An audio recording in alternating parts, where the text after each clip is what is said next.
നമസ്കാരം, ഋഷിപ്രോക്തം ചാനലിലേക്ക് ഏവർക്കും ഹൃദ്യമായ സ്വാഗതം. ഇന്ന് കൊല്ലവർഷം 1200 ആണ്ട് സമ്പൂർണ്ണ പുതുവർഷ നക്ഷത്ര ഫലത്തെയാണ് അവതരിപ്പിക്കുന്നത്. ആമുഖമായിട്ട് ഗോചര ഫലങ്ങൾ എങ്ങനെ കണക്കാക്കണം, അതുകൊണ്ട് എന്തെല്ലാം സ്വാധീനങ്ങൾ ഒരു വ്യക്തിക്ക് ഉണ്ടാകും എന്നുള്ള കാര്യം ആദ്യം ഒരു വീഡിയോ ചെയ്തിരുന്നു. അതിനുശേഷം മേടക്കൂറുകാരുടെ ഫലത്തെയും അവതരിപ്പിച്ചിരുന്നു. ആ വീഡിയോകൾ കണ്ടിട്ടില്ലാത്തവർ കാണുക.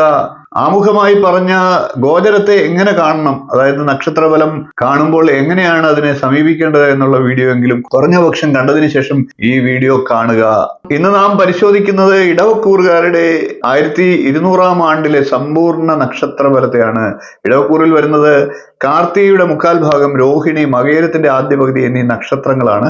ശനി, വ്യാഴം, രാഹു, കേതുക്കൾ എന്നിവരുടെ പ്രധാന ഫലങ്ങൾ പറഞ്ഞതിന് ശേഷം മറ്റ് ഗ്രഹങ്ങളുടെ എല്ലാം പ്രധാന ഫലങ്ങളെ ചേർത്തുകൊണ്ട് ഫലം പറയുകയും അതിനുശേഷം ഗ്രഹയുദ്ധം, മൗഢ്യം, വിഷുഫലം തുടങ്ങിയ എല്ലാ കാര്യങ്ങളും പരിശോധിച്ചിട്ടാണ് ഒരു വർഷത്തെ സമ്പൂർണ്ണ നക്ഷത്രഫലത്തെ അവതരിപ്പിക്കുന്നത്.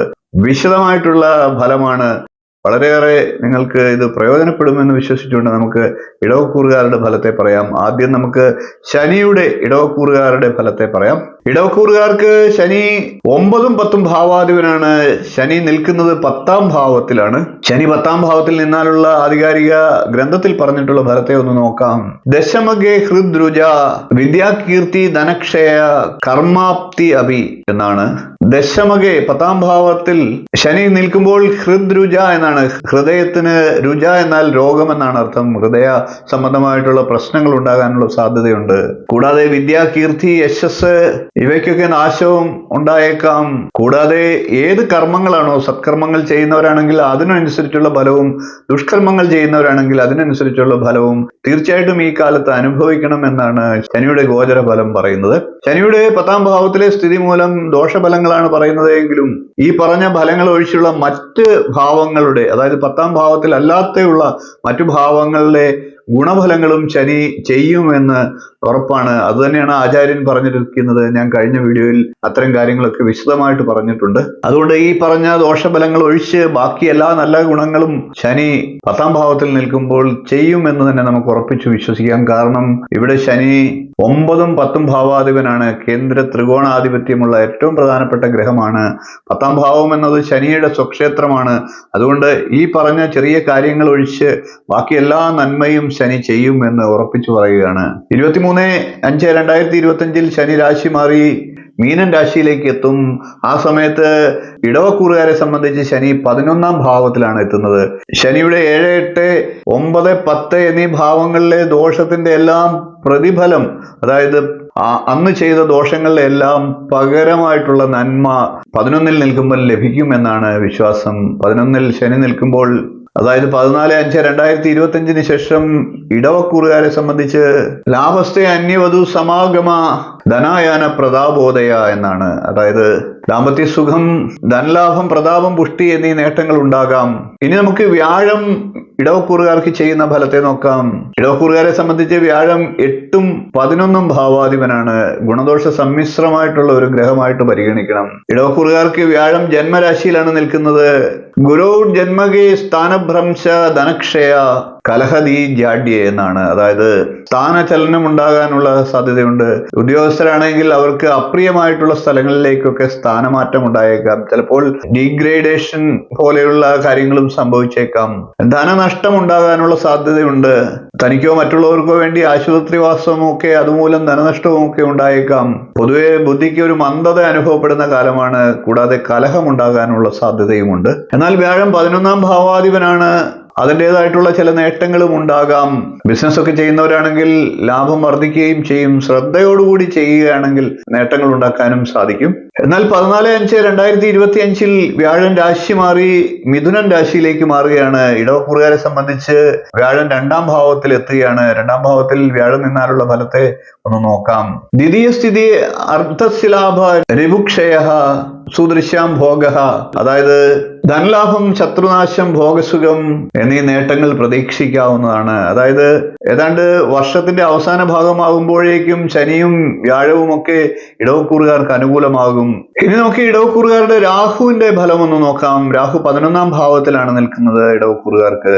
അതായത് അതുകൊണ്ട് തന്നെ സഞ്ചാരം മൂലം ധനധാന്യ സമൃദ്ധി ഉണ്ടാകുന്നതാണ്. എന്നാൽ അംഗീകാരം, കീർത്തി എന്നിവയ്ക്ക് നഷ്ടങ്ങളും ഉണ്ടാകുന്നതാണ്. എന്നിരുന്നാലും അഭീഷ്ടകാര്യ സിദ്ധിയൊക്കെ ലഭിക്കുന്നതുമാണ്. നൂതന സംരംഭങ്ങൾക്കൊക്കെ തുടക്കം കുറിക്കാനുള്ള സാഹചര്യങ്ങളും ഉണ്ടാകും. 18/5/2025 കുംഭം രാശിയിലേക്ക് എത്തുകയാണ്. അങ്ങനെ വരുമ്പോൾ രാഹു 10ാം ഭാവത്തിലേക്കായിരിക്കും ഇടവക്കൂറുകാർക്ക് വരുന്നത്. അങ്ങനെ രാഹു 10ാം ഭാവത്തിൽ നിൽക്കുമ്പോൾ തൊഴിലിൽ ചില മാറ്റങ്ങൾ ഉണ്ടാക്കിയേക്കാം. കൂടാതെ മേലധികാരികളുടെ ദുഷ്കീർത്തി, അപ്രീതി, സ്ഥാനചലനം എന്നിവയും ആ സമയത്ത് ഉണ്ടായേക്കാം. കൂടാതെ ധനനഷ്ടത്തിനും സാധ്യതയുണ്ട്.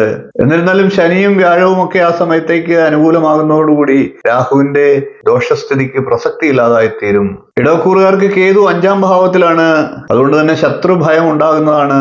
കൂടാതെ സന്താന ക്ലേശം, ധനനാശം, രോഗപീഠ എന്നിവയും ഉണ്ടായേക്കാം.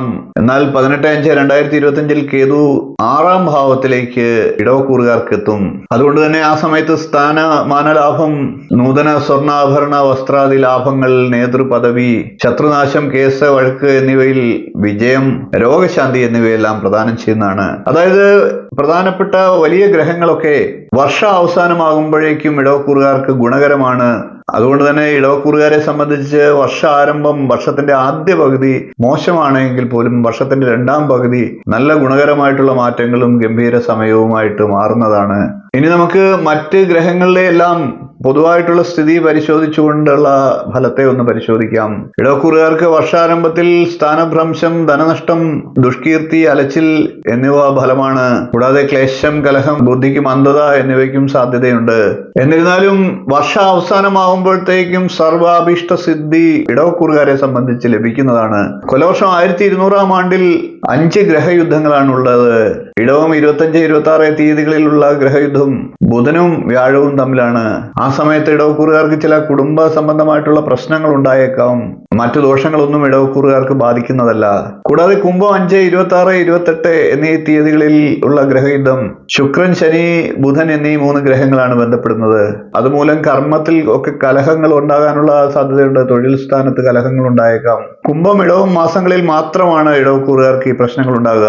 എന്നിരുന്നാലും ഗ്രഹയുദ്ധം മറ്റു ദോഷങ്ങളൊന്നും തന്നെ ചെയ്യുന്നതല്ല.